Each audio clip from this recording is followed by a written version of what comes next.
Hey, Biegecraft here. First things first, I'm back. I've taken kind of a long break from making new videos, but I have a lot of fun things to share. Second things second, what happened to hardcore? I won't be the first to say hardcore is hard, but oh my goodness. I'm so worried about losing my world that I stopped taking risks. I'm up for a challenge, but I need to take a break. So for the time being, I'm here on this Realm server that I started with my family. And I want to show you around.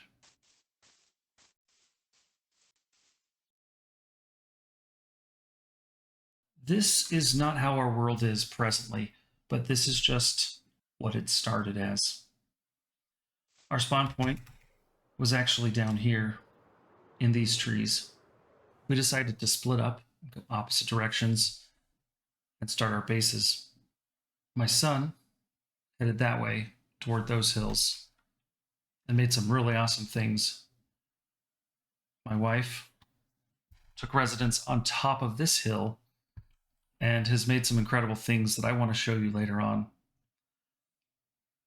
Myself, I went this direction.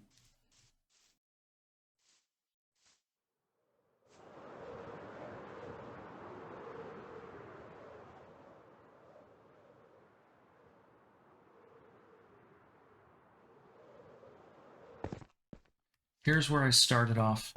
I built a small house right here, started some farms a little bit farther this way, and started growing. I built a castle, and then tore it down, built another castle, and I've since torn that one down too.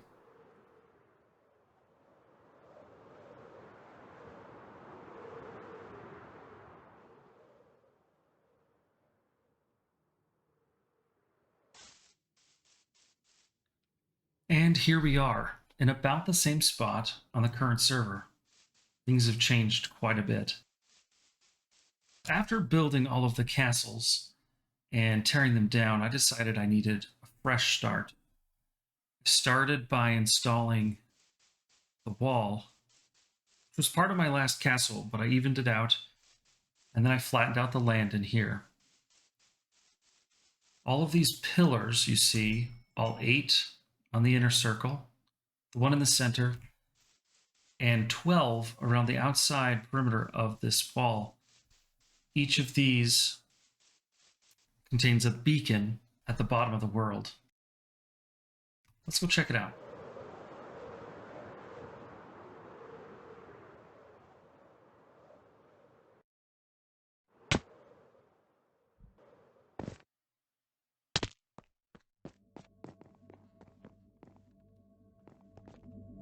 Currently, the beacons are set up with only 1 beacon each, but I plan on having 6 each, and there's room for 9, just in case there's any updates down the road.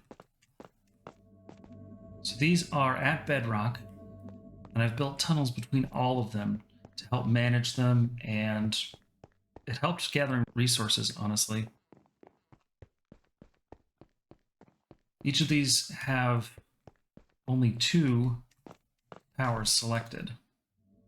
We have haste, and we have regeneration.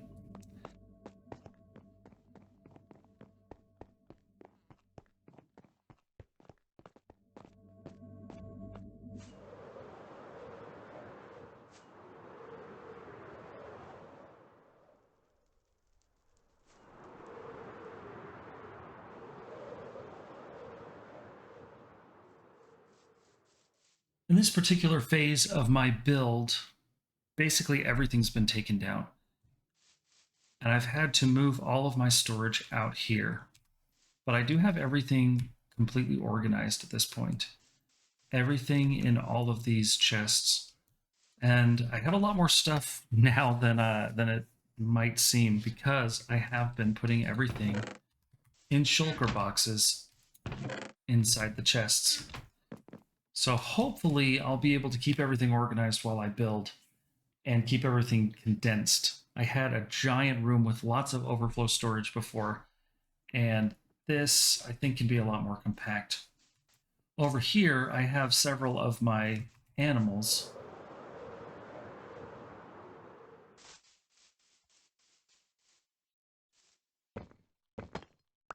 On this side, I have a skeleton horse, and I believe my pups might be in there too. Let's see. All right, not in this side. They might be right here. There we go. Hey guys. Hope you're safe in here, keeping each other company. And then in here, I have the rest of the horses.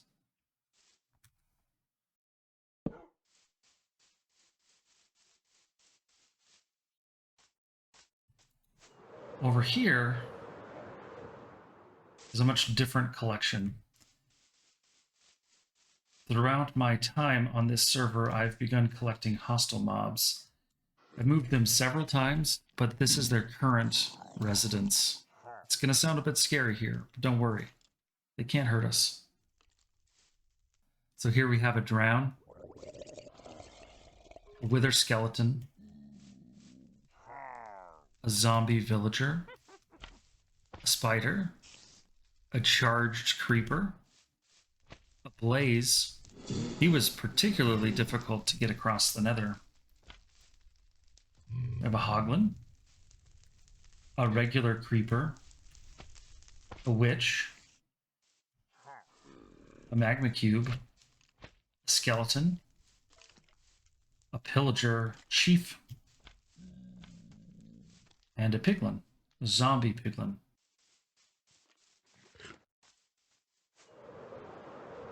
As far as what is around my base, I've built a trench that goes down to level 40.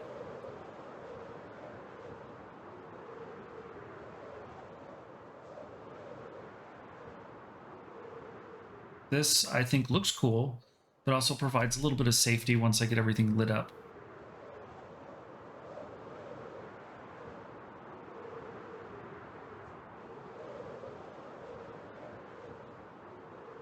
Here, I have a very small farm that is a villager breeder. And it looks like I've got plenty of residents in here. I need to find them a home, maybe a trading hall.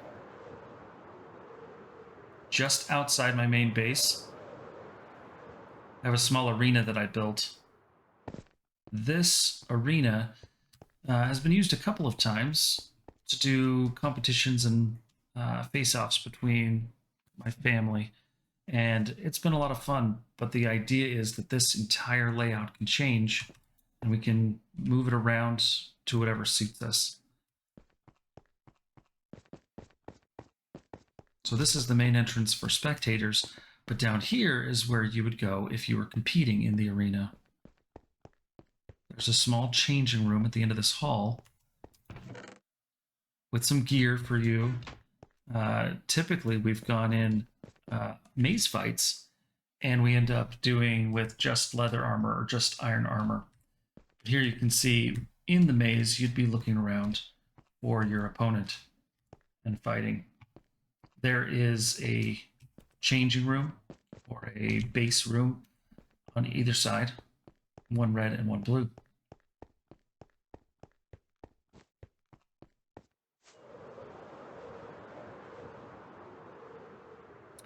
My world is filled with various farms. The closest one to my base is right here. It's an iron farm, and it is set up with villagers in workstations with a collection system below. It's pretty loud here, but you can see I've recently emptied this out.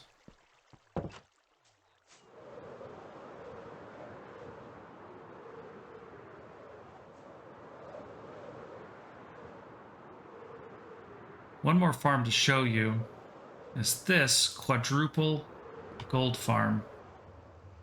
This is actually where I get the majority of my XP and gold for trading in the Nether. It's come in very handy in collecting blackstone. There's 2 kill chambers at the bottom here, which apparently are currently running. Wow. Sorry, that was loud.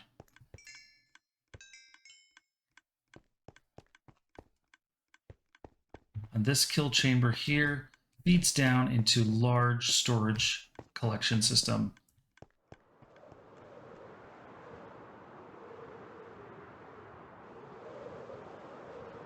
Swooping in, I'm sure you can't help but notice a giant hole in the middle of my field here.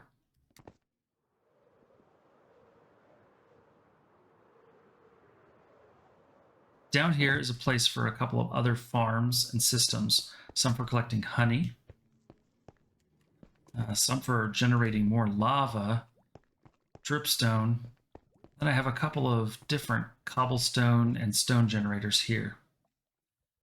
And then there's a giant pit that goes all the way down to bedrock here. Funny enough, that stone in the middle is a giant geode that I found only while I was digging this hole. I could not stand to destroy it because I thought it was really cool. And so I left it right here in the middle. Let's go take a look.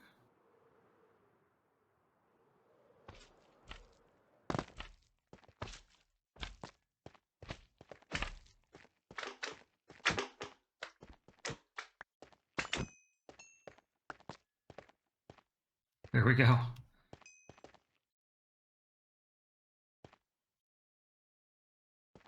So you can see out from here into the cave system at the bottom of my world here. But we are at bedrock. Let's head back up.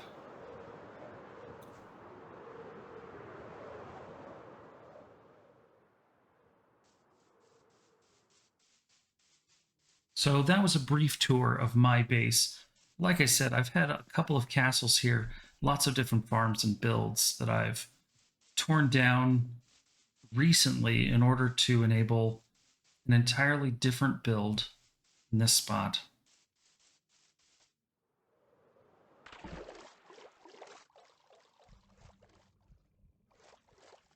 The first place that I want to build is my underwater area. This area has been flattened out and is ready for lots more design and building.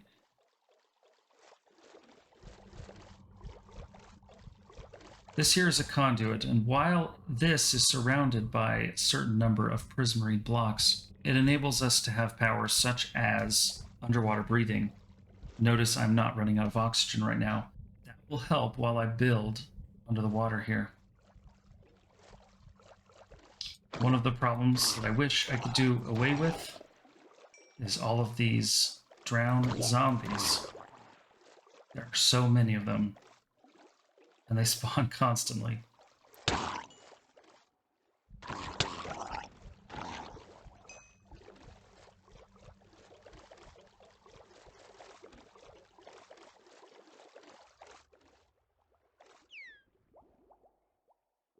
Yes, Dolphin, I think that's suspicious too.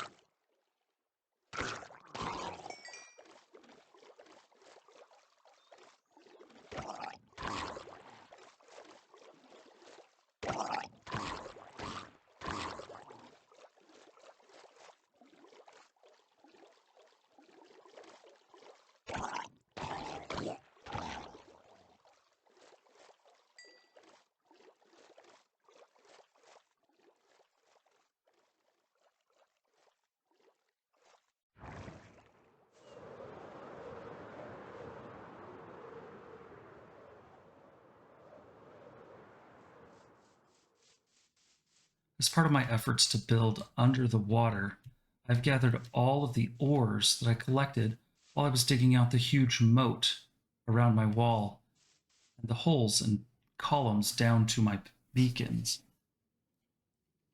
I'm going to see how many of those different ores I can gather using a fortune pickaxe.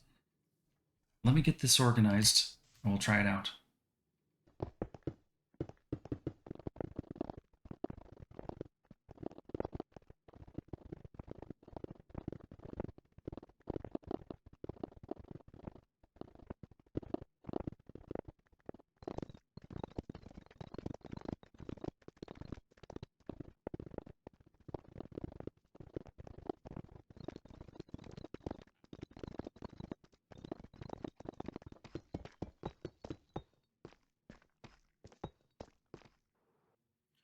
And we're back with 5 pillars of ore blocks, all 10 by 10. So each level is 100 solid blocks of these different ores.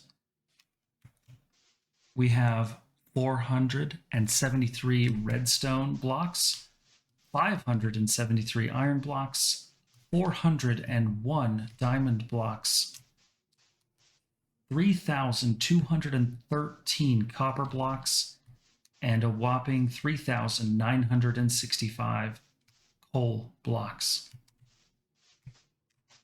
Now we're going to take this fortune pickaxe and see exactly what we can make out of all of this ore.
And one more to go.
All right.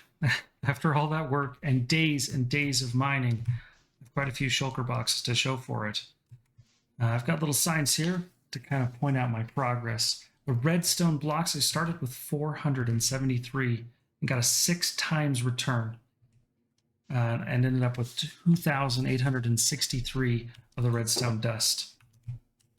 The iron was a little less profitable, only 2 times as many, so 573 blocks turned into 1,277.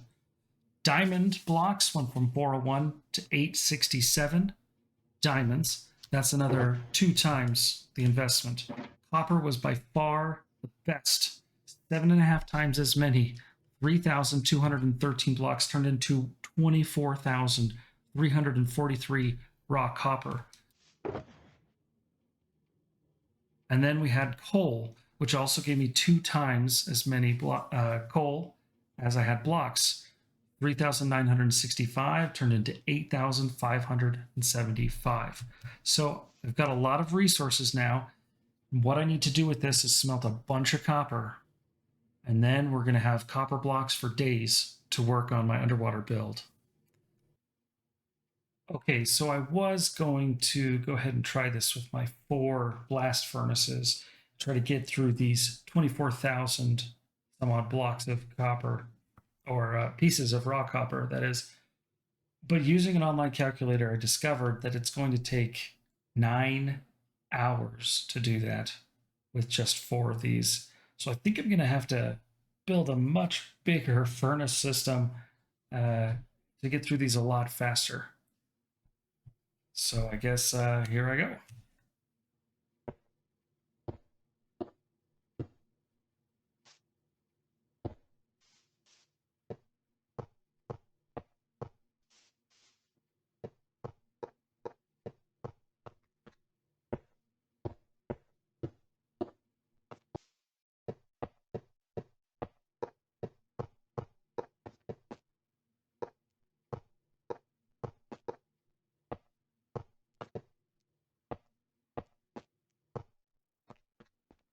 All right, I think we may be ready to start smelting some copper.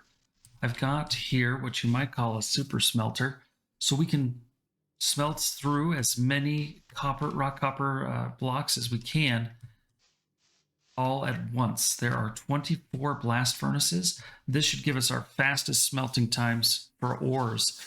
And then we also have input hoppers for both fuel on the side and our items to be smelted. And then they should output to these shulker boxes here once they're done. For fuel, I had to collect 11 lava buckets for each and every single blast furnace. So that ends up being more than 250, 260 buckets of lava. So that took a while to collect. And then over here, we've separated out all of these evenly to about 1,000 raw copper per shulker box. I set up a observation platform here, so hopefully we'll be able to watch the whole process in timeout to see how long it takes. Each lava bucket should be able to smelt 100 items, and according to online charts and things like that, it should be one of the fastest fuels as well. So let's get this loaded up and see what it takes.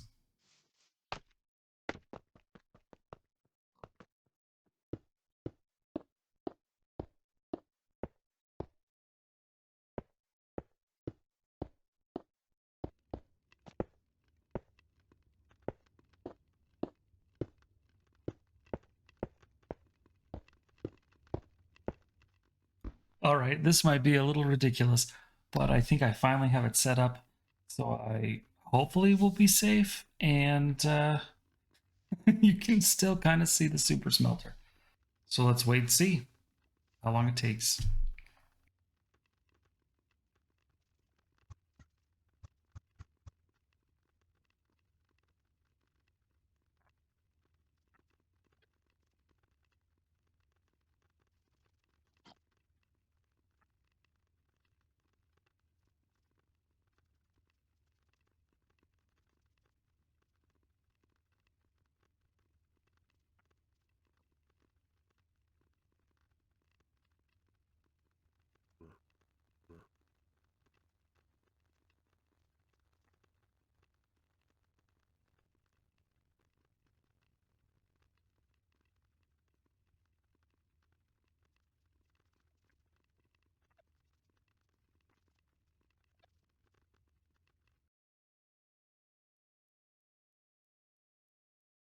And there we go, all finished.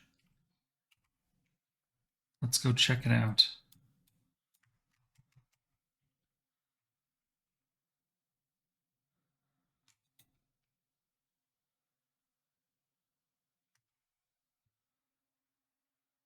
All right, and in just 1 hour and 22 minutes, or somewhere thereabouts, we have smelted all.